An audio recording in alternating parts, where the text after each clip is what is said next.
começando mais uma live de perguntas e respostas ao vivo. Essa live acontece toda última terça-feira do mês, aqui no meu perfil do Instagram, às 21 horas. Quem tem interesse de participar, ali na bio do Instagram vai ter um link, clica no link, tem uma das opções que é participar de uma próxima live, preenche o formulário que a gente vai entrar em contato para estar te convidando para participar da próxima live. Quem for participar da live de hoje, vai enviando o seu pedido aqui para participar. Eu vou aceitar, a pessoa entra, faz a sua pergunta, eu respondo e a gente dá a oportunidade para outra pessoa perguntar, tá bom? Então vamos começar. Começar chamando a Lamone. Pode entrar e fazer a tua pergunta.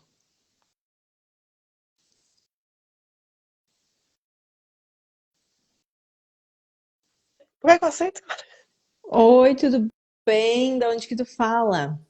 Olá, tudo bem? Eu falo de Vitória da Conquista, Bahia. E qual que é a tua pergunta? Então, doutora, eu tenho há 2 anos que eu sofro de adenomiose, né? E há 6 meses descobri a lesão, a que eu tô com a intraepithelial do HPV, intraepithelial que fala, né? E recentemente, descobri também que eu tô com a endometriose profunda e uma hernia umbilical. Aí, assim, o cirurgião que ia fazer a minha cirurgia por conta do único dois que ia fazer a CAF. Ele falou que não ia mais fazer porque já ia fazer a retirada do útero por conta da adenomiose também. Aí o cirurgião ele pediu que eu fizesse a transvaginal com preparo para endometriose. Aí eu fiz e deu a endometriose profunda com focos. Aí agora ele falou que eu preciso fazer uma cirurgia especializada, que não faz aqui na minha cidade, só faz em Salvador. Só que assim, tá um negócio de joga para um lado, joga para o outro. Eu queria saber assim, como é feita essa cirurgia? Ah, da retirada do útero? É que ele colocou no pedido assim, cirurgia especializada em endometriose profunda e adenomiose. Ah, entendi. Vai depender dos locais que tu tem endometriose, porque assim, quando a gente indica tratamento cirúrgico, o que que é a adenomiose? É uma endometriose do músculo do útero. Então, que pode dar cólica, pode dar sangramento aumentado, às vezes pode ter hemorragia, anemia secundária a isso. Então, quando a gente faz a retirada do útero, resolve, a pessoa está tratada da adenomiose. Aí, quando tem focos em endometriose, vai depender de onde que estão esses focos. Por exemplo, se o foco estiver no intestino, além de fazer a cirurgia ginecológica, às vezes precisa ressecar uma parte do intestino, às vezes pode ter endometriose na bexiga, aí tem que fazer a retirada do foco. Então, ou às vezes é no ovário que tá. Então, depende muito de onde que estão os focos de endometriose, que nesse exame que ele pediu com preparo intestinal, aí ele ajuda a saber onde é que estão esses focos, tá? Às vezes tem focos que não aparecem no exame, e aí só vai aparecer no ultrassom. Então, assim, pela lesão intraepitelial de alto grau, né, que seria o NIC2, NIC3, que é uma lesão pré-maligna do colo do útero, não precisaria fazer a retirada do útero. O tratamento é a cirurgia de CAF, que é aquela cirurgia que tira o pedacinho do colo do útero que está com a lesão, e é até melhor para depois fazer o acompanhamento quando tem colo de útero do que quando não tem, porque é mais fácil de identificar uma nova lesão e o tratamento também é mais fácil. Mas como tinham outras situações, que nem ele tu falou, endometriose, adenomiose, por isso que ele acabou indicando outro procedimento. E aí, além da retirada do útero, precisa ver o que, que deu no teu exame do ultrassom para saber quais outros locais que vai precisar mexer na cirurgia. Eu esqueci de perguntar, eu tô com o resultado, só que muita coisa, esqueci de perguntar para ele quais eram os locais que estavam os focos. Quando ele fez a transvaginal, não conseguiu encontrar o meu ovário, não sei se foi esquerdo ou foi direito, pela transvaginal. Ele só conseguiu visualizar quando ele fez por cima, na barriga. Ele disse que estava escondido atrás de alguma coisa. E eu também senti muita dor durante o exame. Tive sangramento durante esse exame. Aí essa era uma dúvida minha, como é feita essa cirurgia. E também, assim, pelo fato de ser em outra cidade, essa cirurgia especializada, No caso, eu ficaria mais dias no hospital ou não? Olha, daí tem que ver qual é o deslocamento. É de quanto tempo da tua cidade até É Salvador? 7 horas, né? 7 horas. É. Aí vai depender do que tu vai fazer. E geralmente, como que eu faço aqui? Quando a paciente vem para uma cirurgia, vamos supor uma retirada do útero, uma esterectomia, que ela vai ficar 2 dias internada, tá? Se eu precisar avaliar ela antes dela ir embora, o tempo de internação não muda, ela vai ficar esses 2 dias internada, depois ela pode ficar dormindo no hotel, enfim. Aí eu vejo antes dela ir embora para a cidade. Então, depende muito do que vai ser feito na tua cirurgia, porque uma coisa é se for feito só uma esterectomia simples, né? Retirada do útero, enfim, das trompas que normalmente são feitas junto. Outra coisa é se tiver que mexer em intestino, outra coisa é se tiver que mexer em bexiga. Então depende muito de onde estão os teus focos de endometriose e o que vai ser programado na cirurgia. E só avaliando os exames, os sintomas e tudo mais para poder te dizer. Entendi. Não, eu acho que essa era uma dúvida. Acho que eu cheguei a anotar aqui, mas acho que essas são. Sim, e retirando. Vai fazer biópsia? Tipo, retirou o útero ou outros, ou várias essas coisas. Depois disso, faz a biópsia? Sim, com certeza. Tudo que é tirado do paciente tem que ir para laboratório para exame anatomopatológico, que é a análise do que foi retirado, ainda mais porque tinha uma lesão ali pré-maligna, então isso tem que com certeza ir para exame, Ah, para ser avaliado, com certeza. entendi. Essa era a minha dúvida, doutora. Muito obrigada, viu? Obrigada pela tua participação, boa cirurgia para ti. Obrigada, eu que agradeço. Tchau. Tchau. Ó, vamos lá.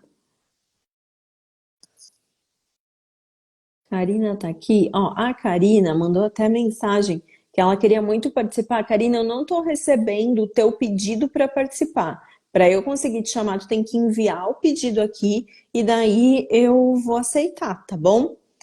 Por isso que tu não foi chamado no mês passado. Então manda o pedido aqui que eu vou aceitar. Irisnet. Já aceitei aqui, pode entrar e fazer a tua pergunta. Então, Karina, manda que é o pedido para participar que eu te aceito. Tudo bem, Elisnet? Tudo bem. Da onde que tu fala? São Paulo, na Zona Leste. E qual que é a tua pergunta?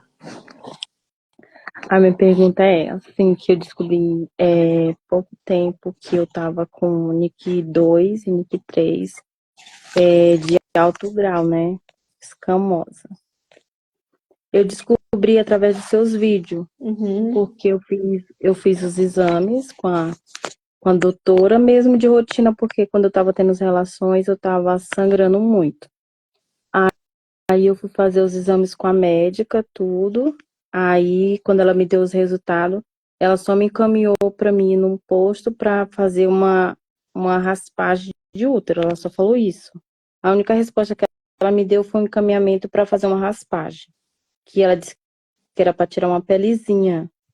Aí passou 8 meses, eu não fui atrás porque o que ela me falou para mim, eu acho que não tinha nenhum significado muito específico do que ela disse. Tá.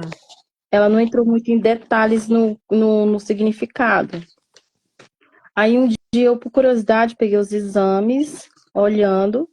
Aí eu fui no YouTube, aí apareceu você. Aí eu tava olhando, aí quando apareceu aqui NIC 2, NIC 3 de alto grau, que foi o que você explicou, aí foi que eu vi que era um pouco mais sério. Aí eu procurei o médico, aí a médica falou que não ia fazer de novo outro Papa Nicolau, porque ela já tinha os resultados. Depois de 8 meses, eu acredito que precisaria de fazer outro Papa para saber como era que estava a lesão, se aumentou, se não aumentou.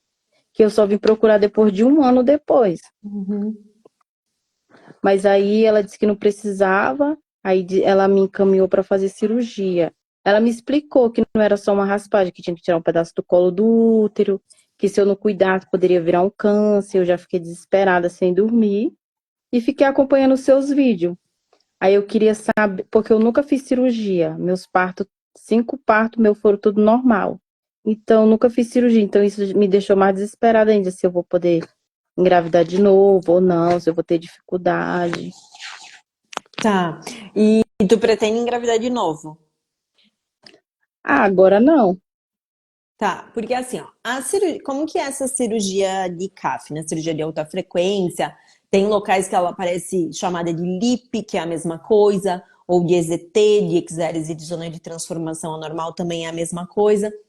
Não é uma cirurgia que a gente tira o pedacinho do colo do útero que tá com a lesão, tá? Ela não tem dificuldade para engravidar de novo, infertilidade.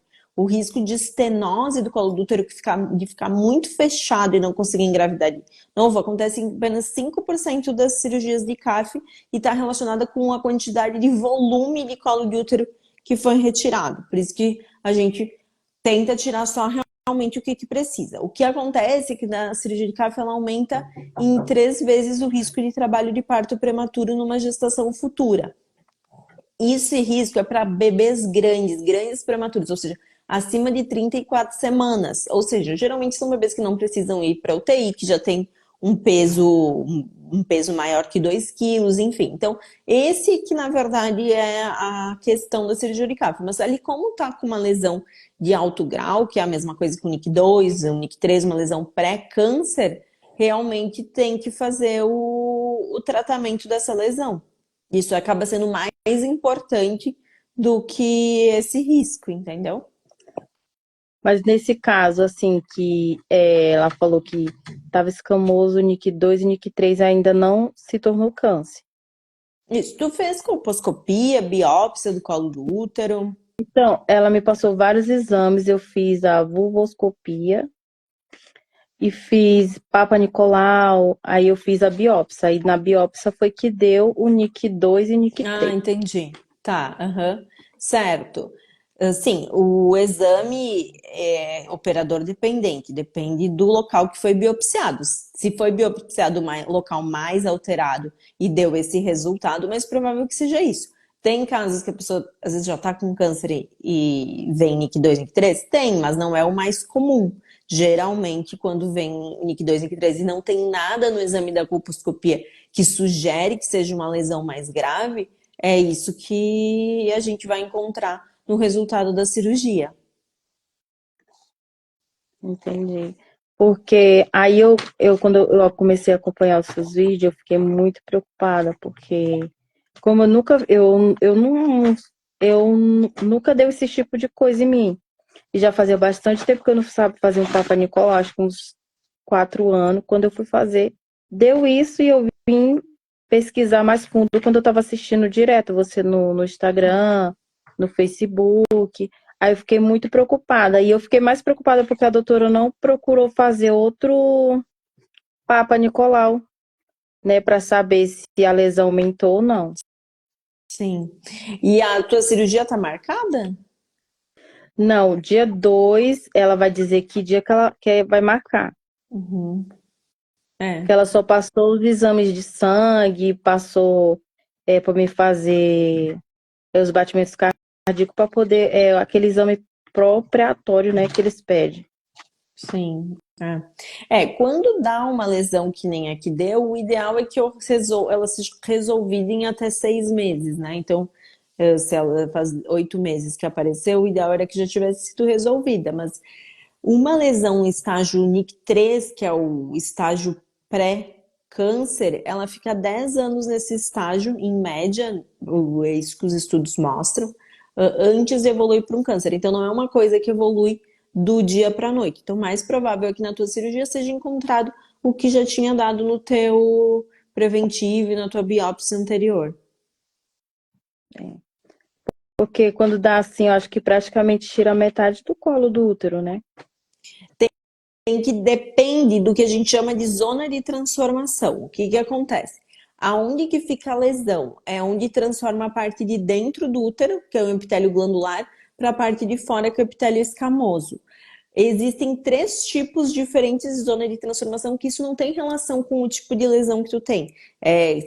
A zona de transformação tipo 1 é quando essa área onde transforma a parte de dentro para a parte de fora é mais externo. Então, nesse caso, a gente faz um CAF mais raso, a gente tem que tirar menos quantidade de colo de útero porque a lesão está completamente externa. Quando é tipo 2, essa zona de transformação ela já está dentro do canal do colo do útero, mas a gente enxerga ela pelo completo. Então, tem que tirar um pouco mais do que quando tem uma zona de transformação tipo 1. E quando ela tá tipo uma zona de transformação tipo 3, essa área onde transforma a parte de dentro para a parte de fora do útero, que é onde tem a lesão, ela tá lá para dentro do colo do canal do colo do útero, a gente não consegue enxergá-la por completo. Então, nesse caso, aí tem que tirar um pouco mais profundo, porque senão não vai retirar a lesão. Então, para saber o quanto que tem que ser retirado de colo de útero, depende da zona de transformação, depende como é a tua lesão, da onde que ela tá no colo do útero.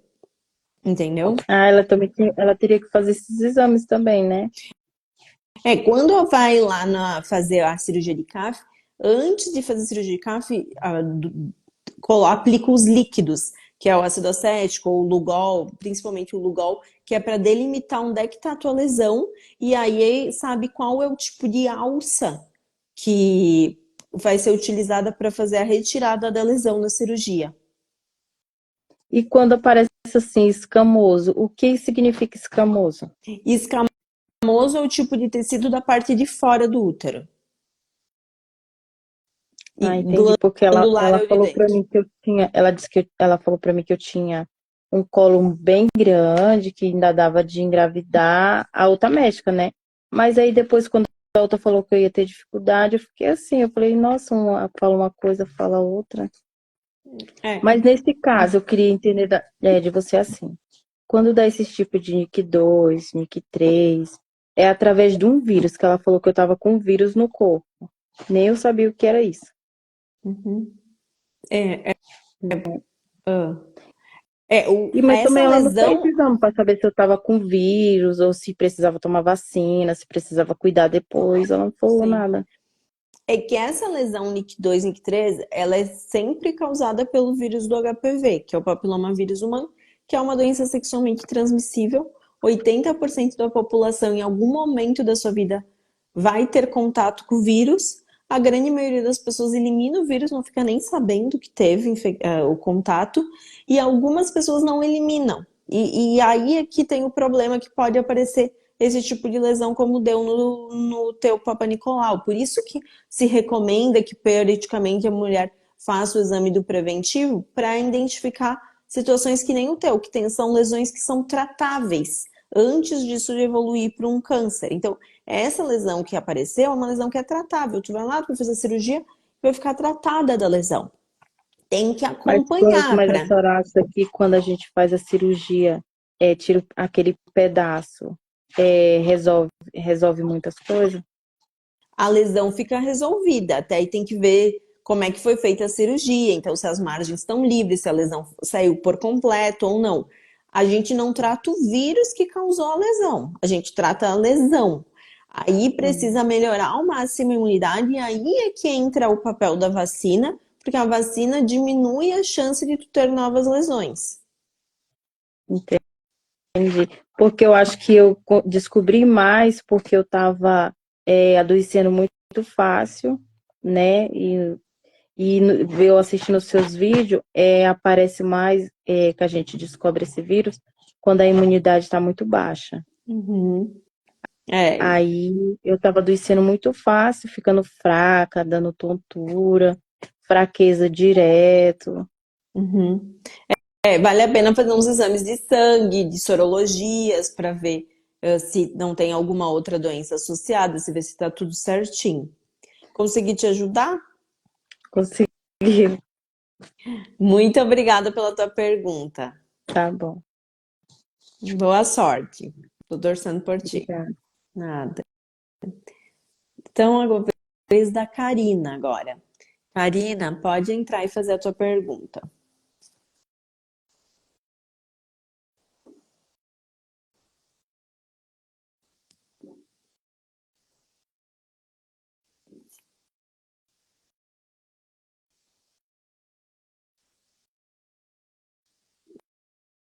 Karina, já aceitei aqui. Aí tu precisa aceitar aí também para conseguir entrar e fazer a tua pergunta.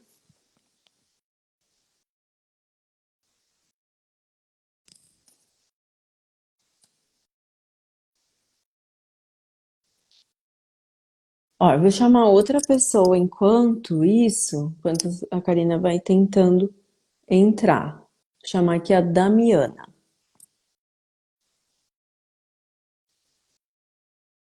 Damiana, já aceitei aqui.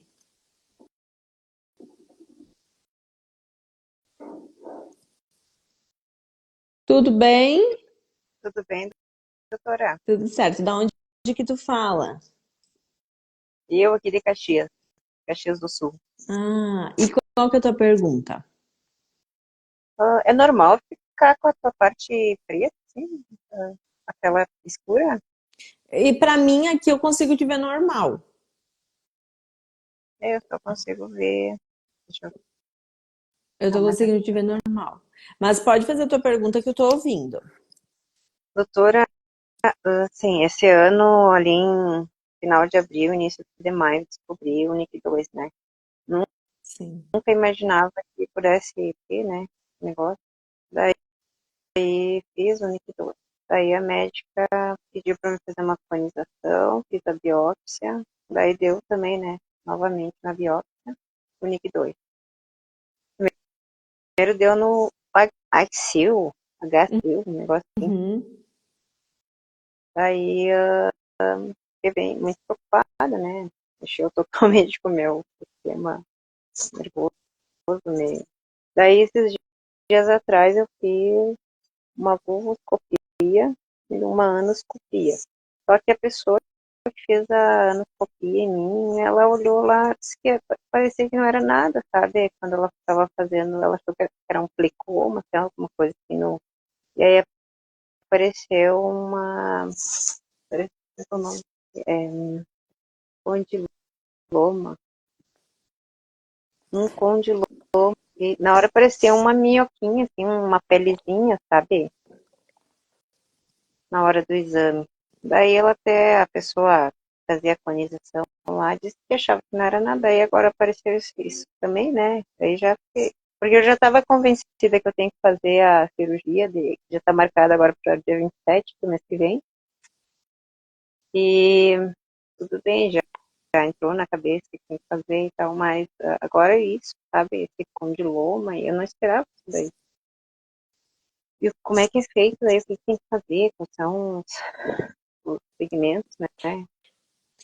Tá. Então, uma coisa é a cirurgia de CAF que vai tratar essa lesão que deu no colo do útero. A HSIL, que é, o que deu no preventivo, que é a lesão de alto grau, é a mesma coisa que o NIC2 que deu na biópsia, que a HSIL é um diagnóstico de preventivo, de Papa Nicolau, porque o Papa Nicolau ele vê célula. Ele vê que tem uma célula que não está normal, mas ele não sabe dizer onde é que está essa célula, se é no colo do útero, se é na vagina, se é na vulva. É no exame da colposcopia que a gente olha lá com uma lente de aumento, o colo, a vagina, a vulvoscopia, a vulva, e procura onde é que está essa lesão, aí encontrando faz uma biópsia. No teu caso, encontrou no colo, que é o local mais comum de achar, e aí confirmou o NIC2. Então, a cirurgia de CAP vai fazer o tratamento dessa lesão que apareceu no colo do útero. Pronto. E se essa verruga genital, o condiloma, ele também precisa ser tratado. Aí Uhum. precisa ver se ele só está na região anal ou se tem em outros locais, tá? Se ele for externo na região anal, se ele for para fora, dá para fazer o tratamento com imiquimod, que é um agente imunológico, uma pomadinha que passa, com laser. Quando ele é dentro do canal anal, aí normalmente se faz tratamento com cauterização.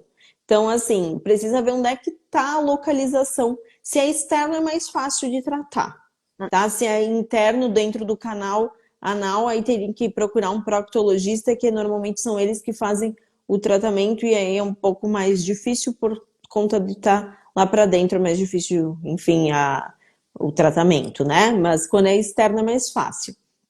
Ambos precisam ser tratados, tanto a lesão do colo do útero quanto o condiloma. Por quê? Porque se trata um lugar e não trata outro, tem mais chance de tu ter recidiva, de tu ter novas lesões. E quando a gente fala de condiloma, que é a mesma coisa que verruga, o que é importante? A avaliação do parceiro, ver se o parceiro não está com nenhuma lesão, porque se ele tiver, ele também precisa fazer tratamento. A vacina, que é importante pós-tratamento, evitar fazer depilação com gilete ou que faz microcortes, tá? Satinelle, aquelas maquininhas de depilação, porque isso faz microcortes e facilita que as lesões voltem, tá? E aí, claro, as medidas em geral para a imunidade, para melhorar a imunidade de forma geral. Uhum. Pode perguntar. E outra coisa, tem possibilidade de sair, tipo, pelo corpo, assim? Ou é... Não. O HPV que dá em região genital, ele tem tropismo por uma coisa que se chama zona de transformação. Ele gosta de ficar numa área que se chama zona de transformação, que é onde transforma o epitélio escamoso para o epitélio glandular. E isso acontece no colo do útero, por isso que ele dá na região genital, no canal anal e na orofaringe. Então são esses os locais que acontecem. Então, às vezes a pessoa tem uma verruga de pele no braço, na perna, na coxa, enfim. Isso não é o mesmo subtipo de HPV que dá em região genital. Às vezes pode até ser que nem dá na mão, às vezes a pessoa tem verruga na mão. Mas não é o mesmo que dá em região genital. Daí então não tem nada a ver, tipo. E outra coisa, se chega a vir na garganta alguma coisa, como é que é os sintomas assim, na garganta? Porque eu sinto a minha língua dormente, parece que tá queimando o tempo inteiro, sabe? Tem umas bolinhas embaixo da língua e atrás. Fui nos médicos, eles falam que é as papilas gustativas, coisas assim, sabe? Fui no Sim. otorrino, tudo. E eu sinto falta de ar, que parece que tá o tempo inteiro, sabe? Negócio trancado. Eles falam que pode ser ansiedade, qualquer coisa assim, por causa como eu descobri o diagnóstico, fiquei muito, né? Muito preocupada, tudo muito, né? Sim. Daí eu sei realmente se é assim, né? Pronto. Aí, assim, na orofaringe, diferente do colo do útero, canal anal, que a gente consegue fazer exames de rastreamento, que é para ver se tem alguma lesão microscópica, a gente não tem um exame de rastreamento, a gente só consegue enxergar lesões macroscópicas, sejam lesões maiores, tipo uma verruga, alguma coisa assim.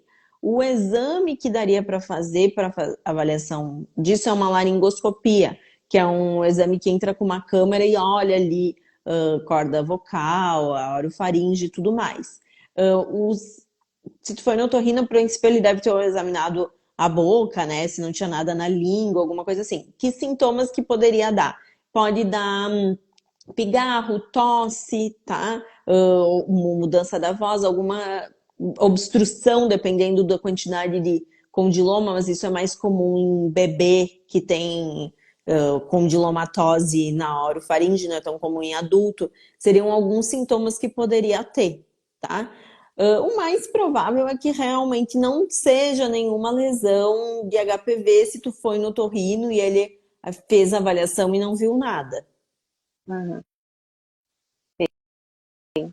Não, porque os sintomas, assim, parece que sempre trancado, dor de garganta, sabe? Coisa.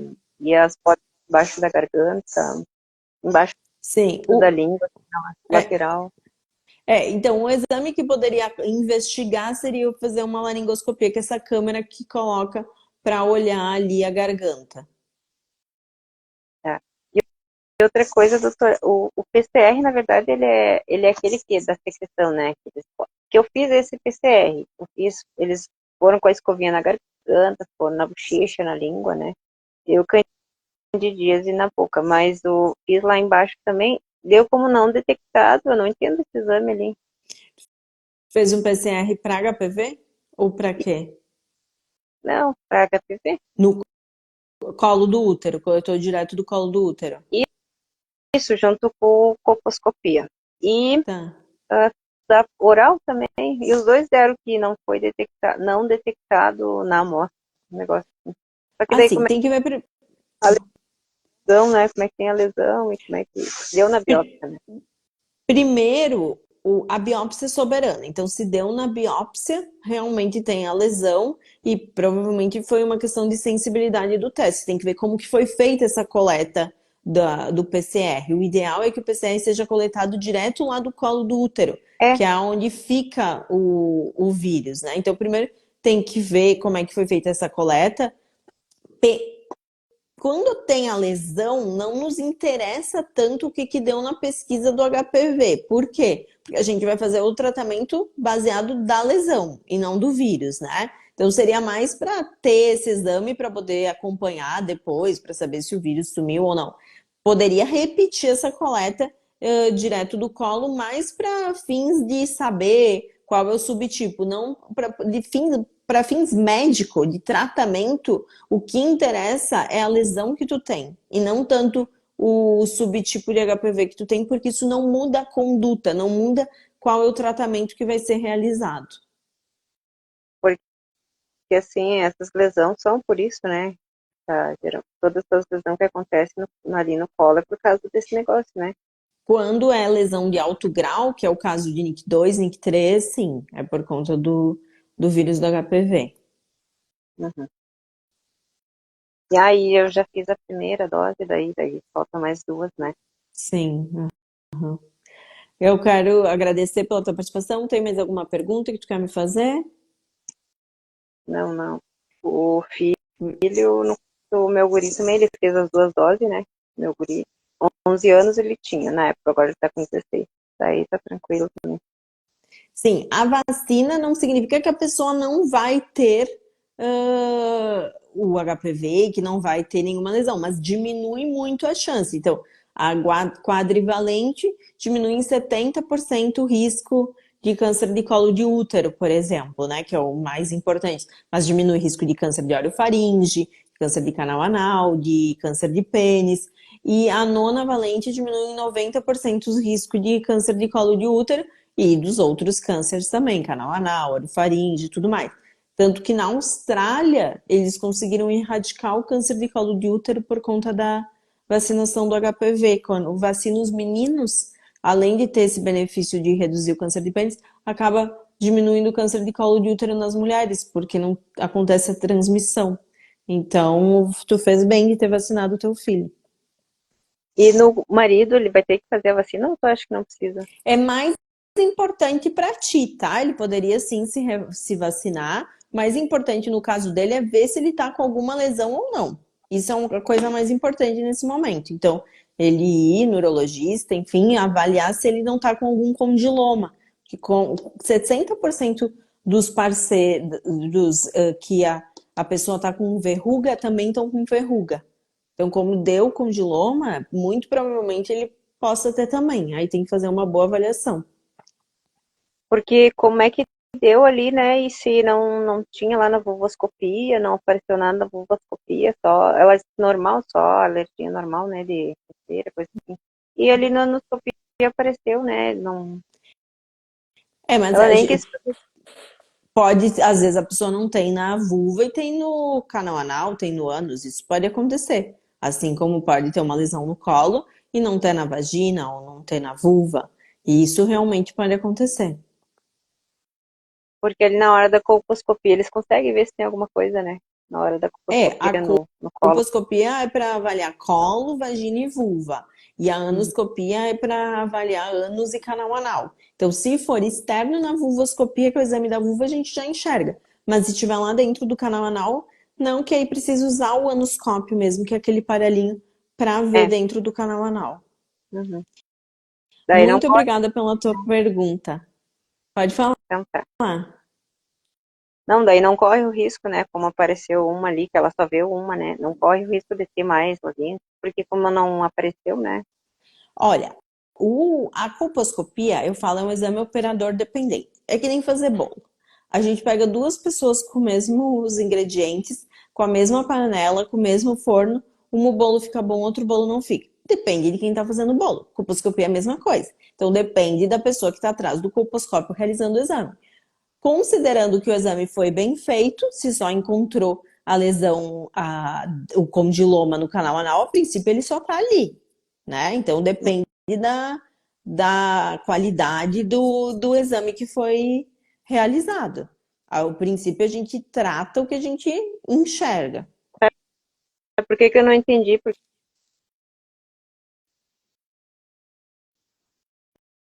aí eu Para não sei mim se foi. travou aqui, para vocês travou? Tá travando um pouquinho, não consegui te ouvir. Doutora, tá me ouvindo? Oi, agora eu tô ouvindo. Porque eu não faço nada atrás, entendeu? Era só na frente normal. Daí eu fiquei E- pensando, de repente, na hora. Entendi. É que assim, ó, a gente fala que o HPV não tem cerquinha. Então não tem uma cerquinha que divide, daqui ele não vai passar. Então, mesmo a pessoa sem ter relação anal, ela pode ter lesão no canal anal. Na verdade, mulheres que têm lesão de alto grau, que seria o NIC2, NIC3, elas têm 9 vezes mais chance de ter lesão de canal anal do que a população em geral. E por isso que se rastreia canal anal com um preventivo, por exemplo, do canal anal, quando tá uma lesão NIC2 ou NIC3 ou um câncer. Porque isso existe. A gente fala, não tem uma cerquinha que divide aqui, não vai passar e pronto, entendeu? Entre a vagina e o ânus. Então, por isso que pode acontecer lesão de canal, mesmo a pessoa nunca tendo tido relação anal. Sim. Só para finalizar. E mesmo enquanto tem a lesão ali, é melhor não manter relação, né? Ou pode manter com Com, camisinha. com condiloma não pode ter relação. Uhum. Quando tem verruga, não pode ter relação, porque ela é altamente contagiosa. Então, a chance de passar de uma pessoa para outra é muito alta, e daí às vezes passa para o parceiro, depois passa para a parceira de volta. Então, quando tem condiloma, a recomendação é primeiro resolve o condiloma e depois volta a ter relação, Uhum. Tá bom, então. certo? Muito obrigada pela tua participação. Obrigada. Até. Um beijo, tudo de bom. Ó, eu vou chamar de novo a Karina aqui. Vamos ver se a Karina consegue entrar. É só clicar aqui no xizinho para sair da live.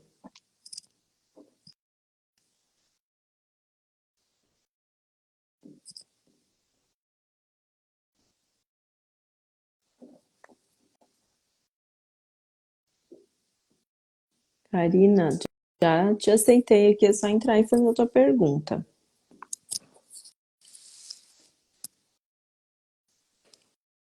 Enquanto isso, eu vou chamar a Vanessa Costa.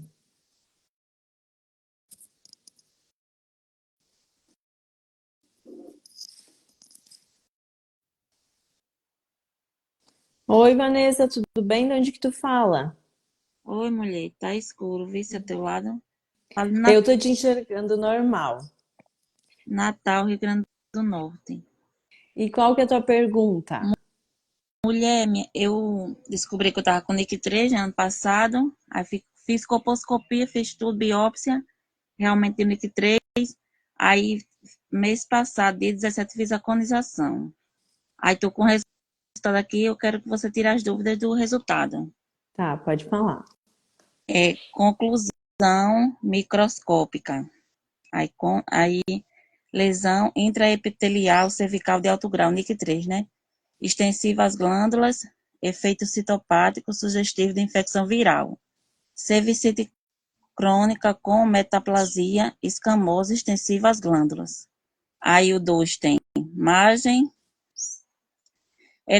ecocervical, livre de neoplasia. Aí o 3 tem margem endocervical comprometida pela neoplasia. Aí embaixo tem a macroscopia.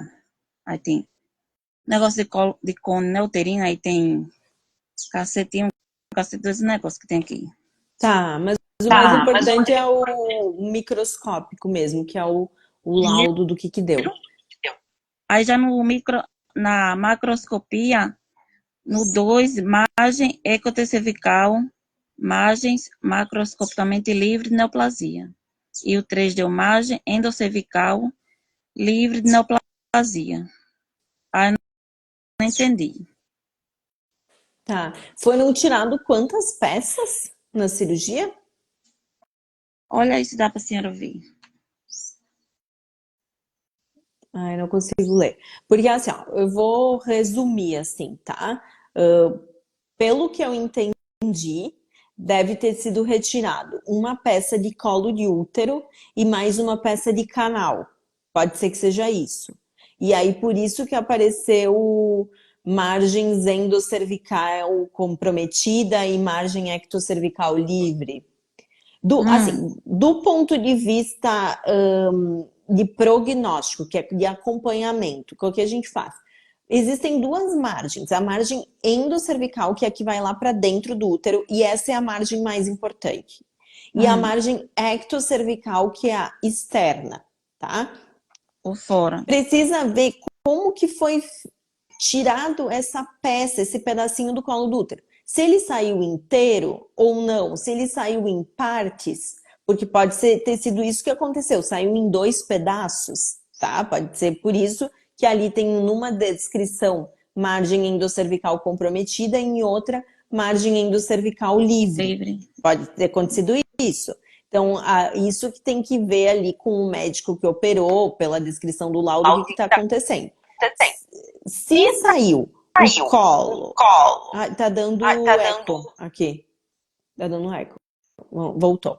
Se saiu o colo primeiro e depois o canal endocervical, e aí a margem do canal endocervical veio tudo livre, ótimo. Então pode ficar fazendo Papa Nicolau e colposcopia de 6 em 6 meses.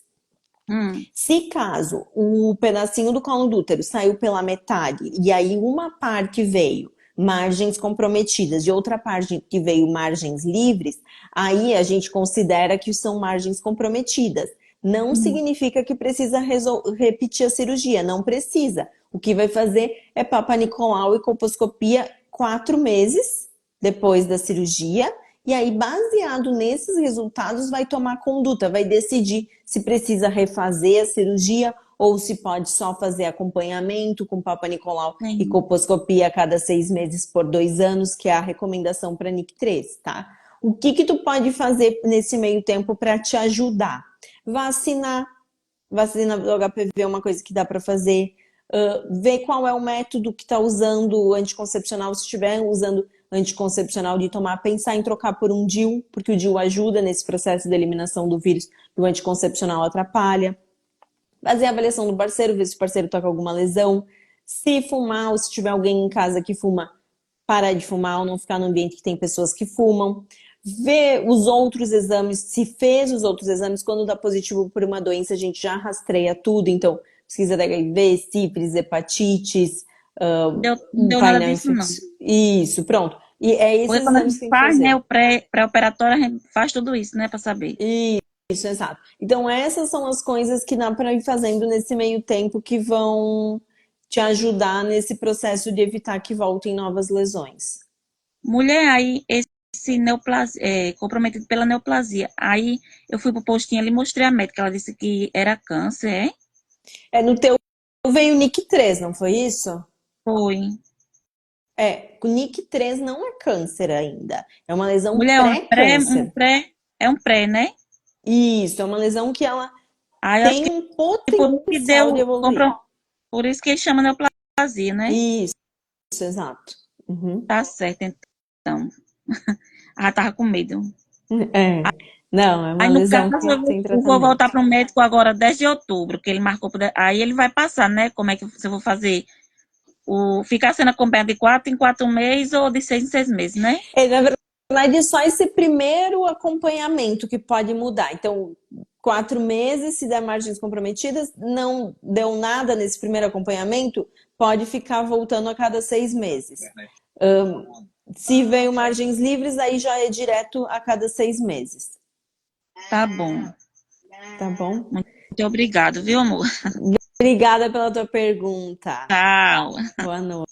Boa Tchau. noite. Ó, Karina, eu vou te chamar de novo. Vamos ver se agora dá certo.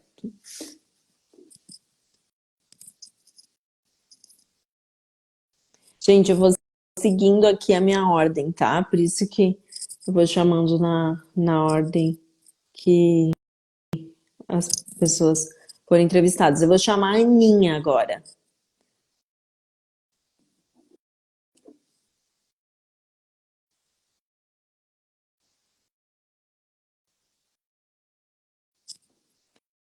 Aninha, pode entrar e fazer a tua pergunta.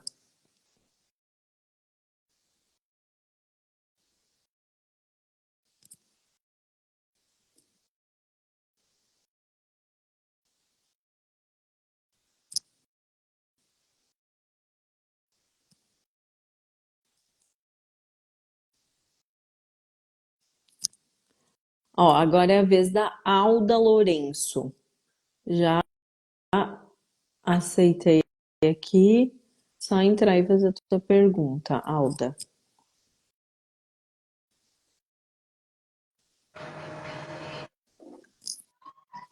Tudo bem, Alda? Não tô te vendo. A câmera tá virada, eu não sei virar, peraí. Tá virada mesmo. Ah, agora sim. Tudo bem? De onde que tu fala? Eu não tô enxergando a senhora, tá aparecendo não. Não, Eu mas não sou tem problema, tô te de, vendo. eu sou de Ananindeua, de Belém do Pará. E qual que é a tua pergunta? Eu fiz o preventivo, né, aí deu NIC 2, NIC 3. Aí eu fiz a colposcopia e realmente deu NIC 2, NIC 3, lesão pelo HPV. Aí eu fiz o procedimento do TAF, hoje está com 28 dias. Aí eu tive alguns escapes, tive sangramento. E agora eu estou com um corrimentozinho amarelo, meio seco na calcinha. E eu queria perguntar para a senhora se é normal. Faz quantos dias da CAF? 28, ainda não recebi o resultado da biópsia. Tá, Da CAF. e esse corrimento coça? Não tem odor, só o corrimento mesmo amarelo, Tá. seco no fundo da calcinha. Isso é normal, tá? Porque depois da cirurgia de CAF, pode começar primeiro com sangramento, depois vira um corrimento meio amarelado, depois um marrom, meio marrom, depois um corrimento amarelado. Pode acontecer. Às vezes precisa dar ponto, inclusive, no colo do útero, se tiver um sangramento aumentado na cirurgia.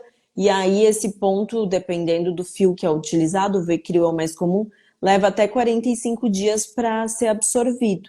Então é normal sim ter corrimento depois da cirurgia.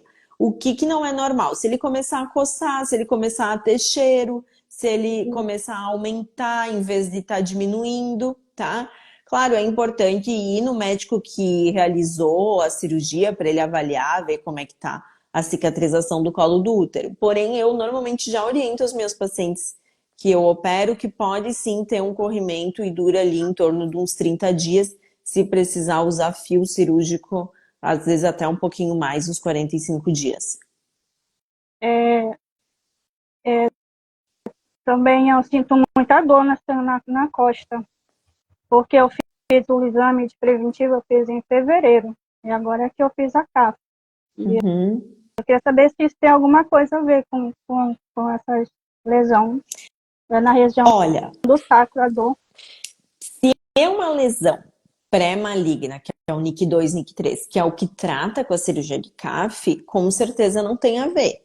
Poderia a pessoa ter dor nas costas, que tem relação com a lesão, quando é um câncer de colo de útero, que aí dependendo do estágio que ele tá, ele pode sim dar dor nas costas, porque às vezes compromete o ureter, que é o canalzinho que leva o xixi da bexiga do rim para a bexiga. Agora, pela lesão NIC 2, NIC 3, não, porque é uma lesão restrita ao colo do útero, então ela não vai dar dor nas costas. Aí eu queria saber, por causa que eu cheguei aí para emergência com essa dor, Uhum, bem na certo. região do sacro. O laudo da tua cirurgia já saiu? Ainda não, mas eu estou esperando ela me ligar, que ela vai me ligar. Então o mais provável é que realmente não tenha a ver, tá? Se vier no laudo da cirurgia NIC 2, NIC 3, que era o que tu já sabia, com certeza não está relacionado. São coisas diferentes, essa lesão do colo do útero com a dor Aí nas costas. eu vou ter que falar com ela e pedir outro exame, né? Eu vou ter que esperar 4 ou 6 meses para fazer outro exame. Pelo segmento, pelo acompanhamento pós-tratamento da lesão, que é a cirurgia de CAF, são 6 meses depois, dando tudo certo ali no exame, né? A lesão tendo saído por completo, 6 meses depois vai fazer. E aí muitas pessoas me perguntam, mas se a lesão já foi tratada, por que tem que fazer exame com 6 meses? Porque a gente não trata o vírus, a gente trata a lesão que ele causou. A gente precisa que o organismo da pessoa se encarregue de eliminar o vírus. 75% das mulheres, quando fazem a cirurgia de CAF, já ficam sem o vírus, 25% não. A gente não tem como saber quem que vai ser aquela que vai estar no grupo dos 75% e quem vai estar no grupo dos 25%. A gente pode usar alguns recursos que a gente tem para ajudar nesse processo de imunidade, que é o que eu sempre fico falando aqui, para auxiliar nesse processo. E é por isso que a cada 6 meses tem que ficar fazendo um acompanhamento nos primeiros 2 anos depois da cirurgia e depois uma vez por ano até completar os 5 anos da cirurgia. Consegui te ajudar? Sim, é porque na minha transvaginal também deu mioma submucoso e pólipo. Aí, se eu posso pedir a cirurgia para ela dentro desses 4 meses, eu tenho que passar os 4 ou 6 meses para pedir, ou pode ser, ela pode fazer isso agora. Pólipo de Porque dentro do no útero caso tem que tirar. Pólipo, com certeza, tem que tirar. A gente não tem segurança para ficar acompanhando o pólipo dentro do útero. O mioma vai depender do sangramento, tá? Então, não, isso são. o mioma é 9 milímetros ainda. Isso. O mioma, quando ele é submucoso, existem 3 tipos de mioma. O submucoso é o tipo caroço do abacate, que fica no miolo. Esse é o que mais dá sangramento. Não depende muito do tamanho dele, depende dos sintomas. Ou seja, do quanto de sangramento ele está te dando, quanta cólica, ou às vezes uma anemia devido ao sangramento intenso. É isso que vai definir se ele precisa ser tratado ou não. Já um pólipo, que é um crescimento anormal da parte de dentro do útero, do endométrio, isso a gente precisa sim retirar, porque ele pode aumentar o risco, na verdade, de câncer de endométrio. A gente não consegue diferenciar um pólipo benigno de um que possa ser uma hiperplasia ou um câncer de endométrio. É por isso que ele precisa ser retirado. São coisas independentes, tá? Então, o pólipo precisa ser tratado independente do tratamento da lesão do colo do útero. Consegui te ajudar? Sim, senhor. Muito obrigada pela tua participação. Obrigada também, né? Deus abençoe. Obrigada, tchau. Tchau. Vamos lá, mais uma vez aqui tentar chamar a Karina. Vamos ver se agora dá certo, Karina.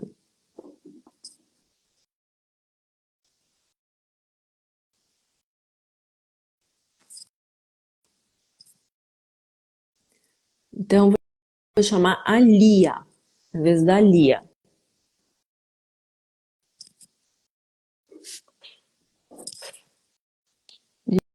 Eu já aceitei. Ó, deu certo. E aí, Lia, da onde que tu fala? Estou aqui em Santo André, São Paulo. Boa noite, doutora. Boa noite. Nossa, eu estou aprendendo muito, que eu nem vi que a senhora me chamou. E qual que é a tua pergunta? Eu estou prestando atenção em tudo que a doutora está falando, que eu não prestei atenção que você me chamou. Assim, eu estou muito assim, nervosa, porque eu nunca fiz cirurgia, eu tive 4 filhos, 2 abortos espontâneos, né? Eu morava no Rio de Janeiro, lá eu tinha convênio, tudo, só que o meu esposo faleceu em 2023, e então eu perdi o convênio e vim morar perto dos filhos, que eles moram tudo aqui na região do ABC. E aí eu entrei no SUS, como todo ano sempre fazia preventivo, acompanhamento ginecológico, né? E eu já sabia que eu tinha pólipos, só que sempre empurrando. Meu marido fez uma cirurgia, eu preferi cuidar dele e deixei ele de lado. Só que agora é eu mais eu, né? E agora eu fiz o preventivo, e no preventivo detectou, né, o pólipos. E minha cunhada e minha irmã fez esse exame, que é histeroscopia, né? Diagnóstica, né? E quando elas fizeram, foi sem sedativo nenhum pelo SUS também. Só que eu acompanhei as duas. E elas gritaram horrores. Diz que doeu muito, muito. E depois que fez, ficaram sei lá, uns dias, não lembro agora, uns dias com muito sangramento. E eu estou apavorada, porque eu já vi a senhora falar sobre o Buscopan, até outras lives, né? Uhum. Tomar um Buscopan. Eu falei, mas Buscopan é tão pouquinho. Aí eu fico pensando assim, como vai ser, como é isso? Esse pólipos para ser retirado, que eu já fiz curetagem. Mas na curetagem que eu fiz, quando eu perdi os 2 abortos, eu tinha 20 e poucos anos, né? Hoje eu tô com 61 anos. E eu não me lembro de nada. Foi feito, acho que foi uma uma peridural, ou foi uma geral, não lembro. E eu não senti nada. No dia seguinte, eu já fui embora. E aí, Certo. eu queria que a senhora me explicasse mais sobre estereoscopia. Ótimo. Então tá. Existe a esteroscopia diagnóstica, que é um exame que a gente entra com uma câmera, lava lá dentro do útero e olha o que que tem. Então, por exemplo, um pólipo. Agora, existe a esteroscopia cirúrgica, que é uma cirurgia. Então, a gente entra com a câmera, lava e retira o pólipo. Então, a esteroscopia diagnóstica, aqui eu acabo fazendo com sedação também, tá? Mas realmente tem vários serviços que fazem a diagnóstica sem sedação. O que é importante na menopausa? Fazer um preparo. Então, usar um creme de hormônio para ajudar a abrir a porta do útero, para ajudar a abrir o canal do colo do útero, para conseguir entrar com a câmera, porque às vezes você não vai lá e não consegue fazer o exame. E aí usa 21 dias antes esse creme de hormônio para fazer a esteroscopia, tá? Já a esteroscopia cirúrgica, ela sempre tem que ser feita com anestesia, porque precisa dilatar o colo do útero para entrar com o aparelho que faz a retirada do pólipo, tá? Aí essa realmente tem que ser feita no centro cirúrgico, não tem como. Pólipos na menopausa, a gente não tem segurança para acompanhar o pólipo. Por quê? Porque em alguns casos, que é uma minoria, eles podem ser malignos. E só pelo exame do ultrassom ou só pela biópsia do pólipo a gente não consegue ter certeza se ele é ou não. Precisa ser retirado. Então, mesmo fiz uma esteroscopia diagnóstica, que é o exame. Tinha um pólipo, eu fiz a biópsia do pólipo e deu tudo bem. Mesmo assim, precisa fazer a esteroscopia cirúrgica para retirar o pólipo. Então, assim, não está errado a pessoa direto fazer uma esteroscopia cirúrgica quando ela já sabe que deu pólipo no ultrassom, por exemplo. Tá? Eu tenho algumas pacientes que vêm já com ultrassom que deu pólipo e aí a gente já parte para esteroscopia cirúrgica. Quando tá só espessado no ultrassom, então fez um ultrassom na menopausa, pós-menopausa e deu que tá grosso dentro do útero. Aí a gente faz a esteroscopia diagnóstica, que é esse exame para investigar por que deu grosso dentro do útero, ver o que está acontecendo.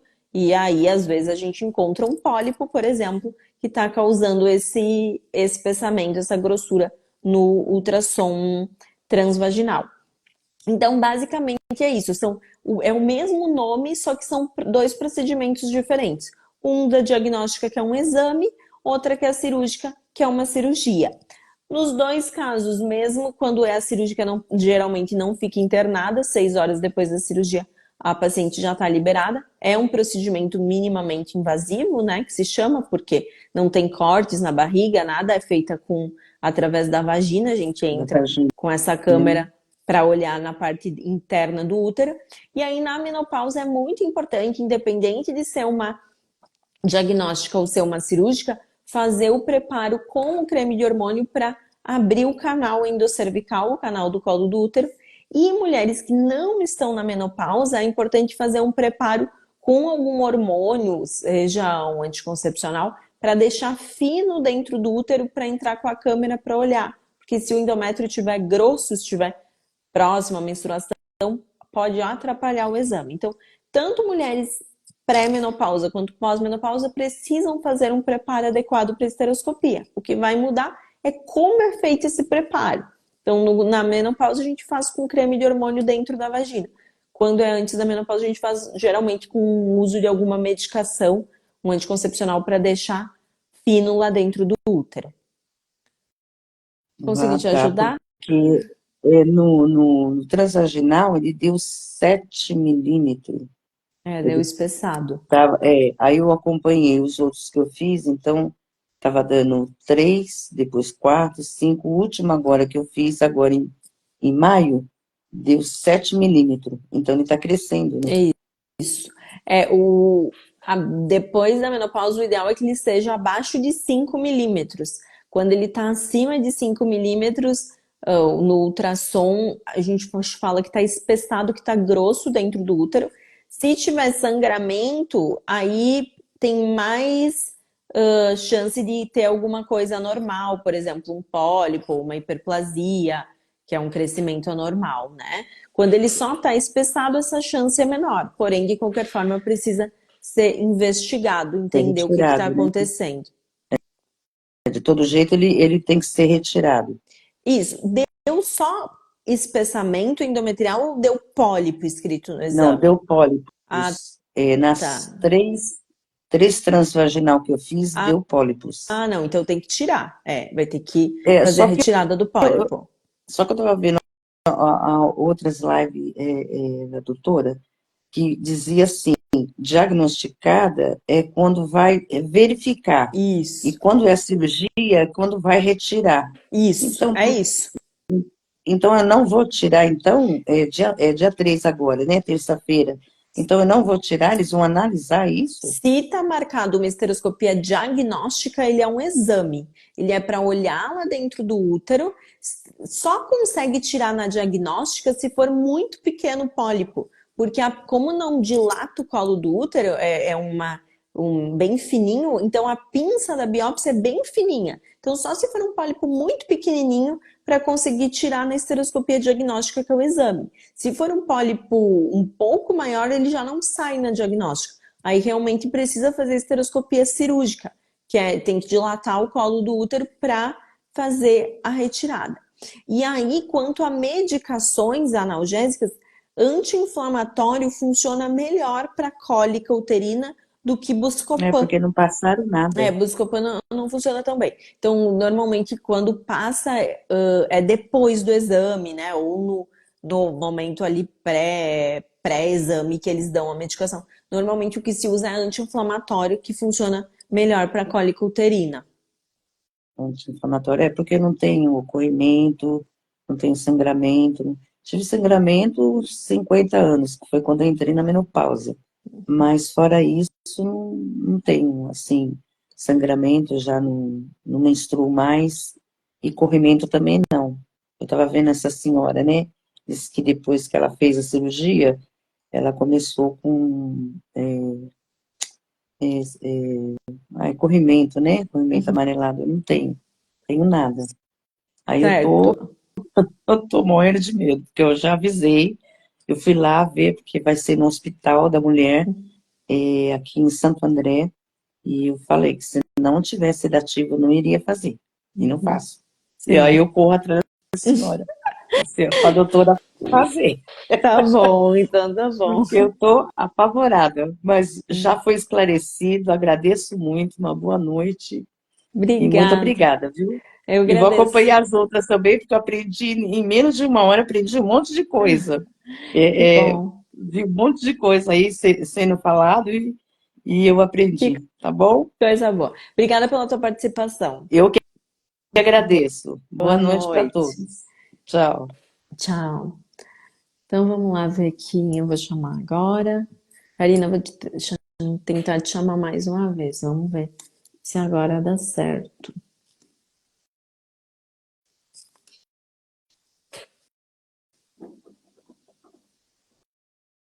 Não tá dando certo. Vou chamar a Maiara, então. Maiara, eu já aceitei aqui. Só entrar e fazer a tua pergunta.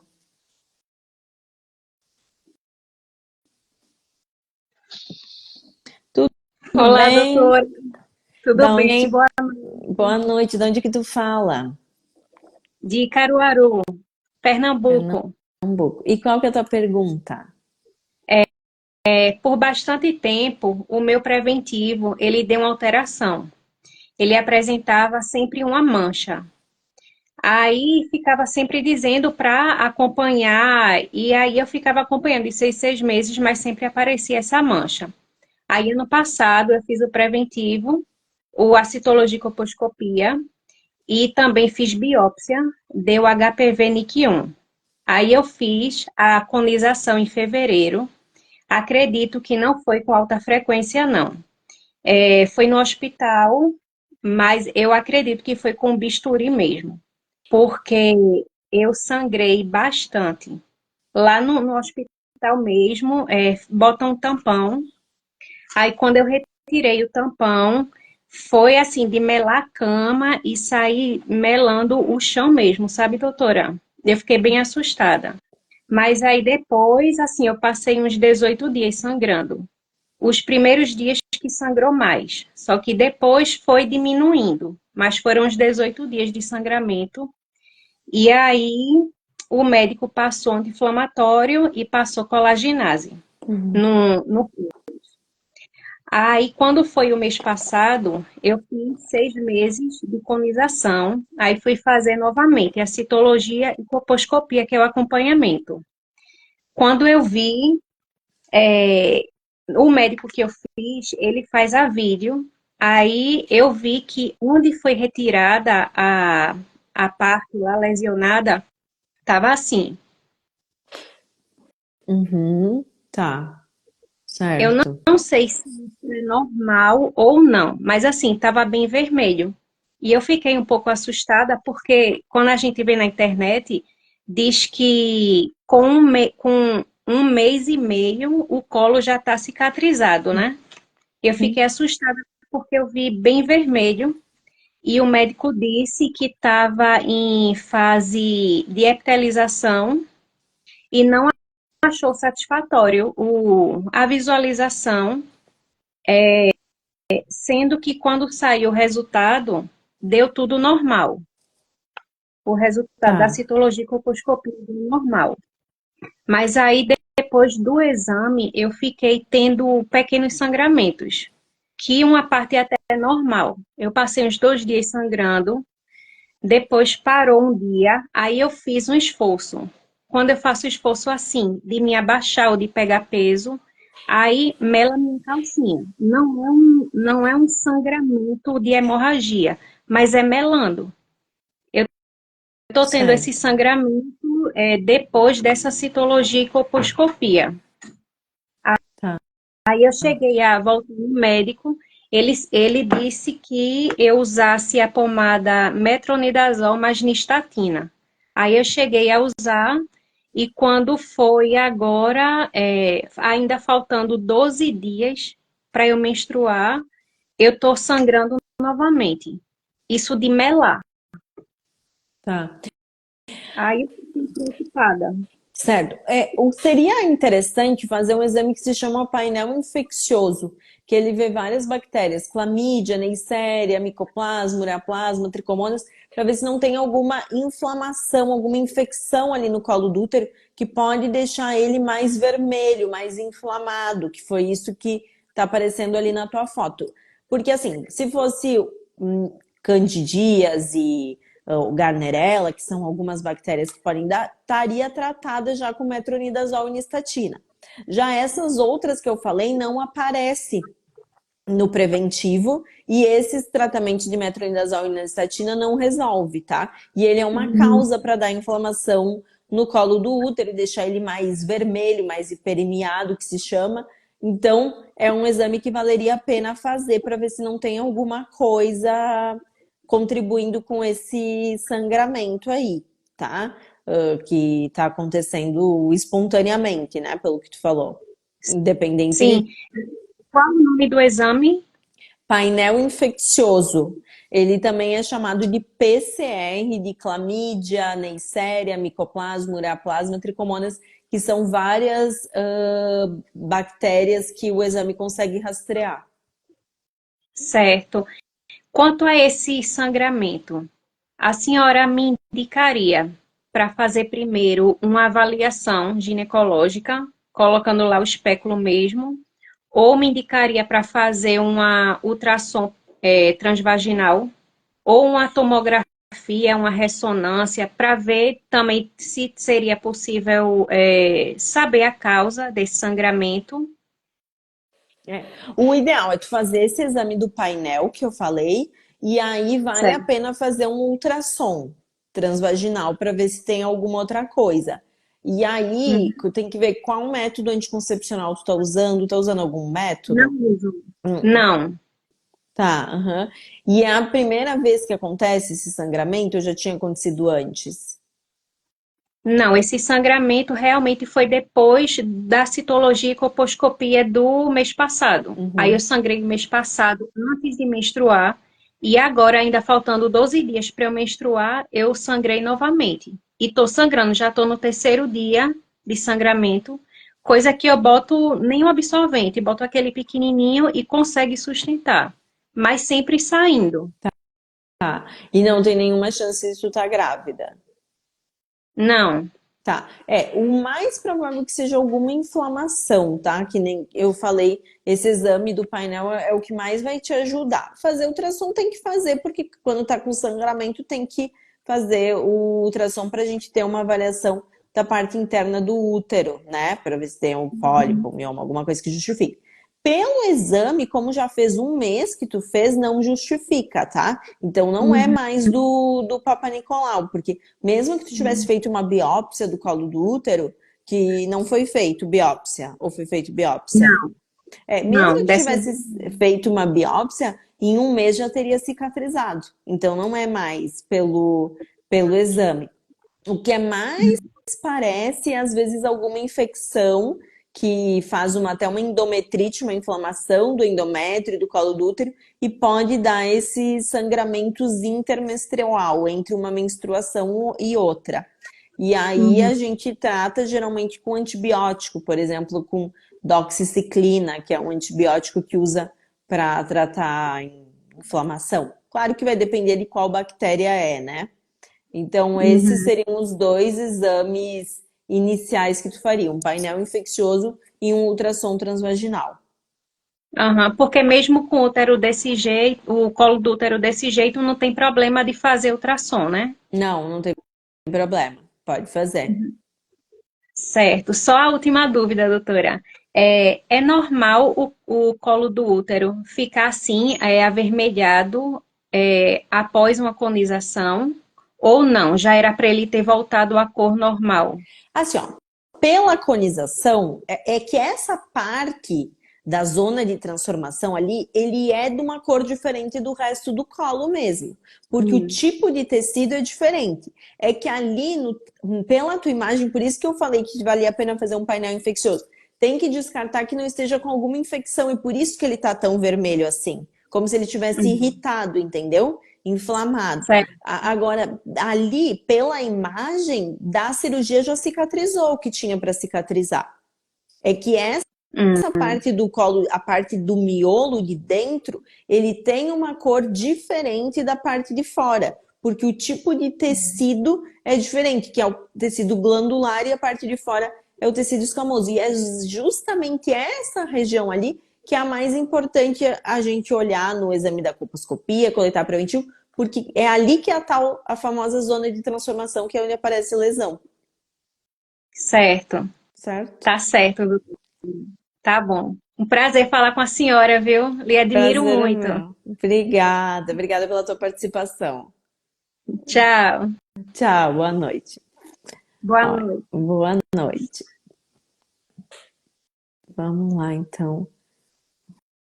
Vamos ver aqui que tá carregando para mim, se eu consigo chamar mais alguém. Não tá.